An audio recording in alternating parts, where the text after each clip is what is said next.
Hi everyone, welcome back to my mini blog. তো আমরা দেখো দুজনেই রেডি হয়ে গেছি, সঙ্গে মামুনিও। তো এই যে এটা ছিল আজকে আমার লুক। আজকে আমরা যাচ্ছিলাম একটু বাইরে।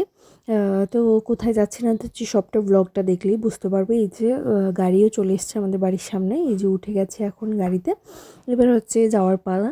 তো বলতে বলতে আমরা এই যে চলেও এসেছি। আমরা এসেছিলাম মাতাবাড়ি মন্দিরের পাশেই, বলতে গেলে মন্দিরই।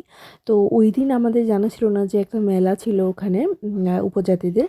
তো সেই কারণে প্রচণ্ড পরিমাণে ভিড় ছিল, আমরা উপরেও উঠতে পারিনি, এরকম ভিড় ছিল। তো আরেকদিন যাব, যেহেতু ওই দিন আসতে মানে উপরে উঠতে পারিনি, মায়ের দর্শনও করতে পারিনি। তো আমাদের আবার অন্য কিছু কাজও ছিল ডকুমেন্ট রিলেটেড। তো সেগুলো করতে দিয়ে এই যে আমরা একটু ঘুরতে এসেছিলাম। আমরা ভেবেছিলাম যে উপরে উঠবো, একটু দর্শন করব, ছবি তুলবো, কিন্তু কিছুই হয়নি আলটিমেটলি। তাই আমরা একটু ঘুরে টুরে এরপর আবার ব্যাক করতে হলো আমাদের আবার কাজের জায়গায়। তো এটাই ছিল।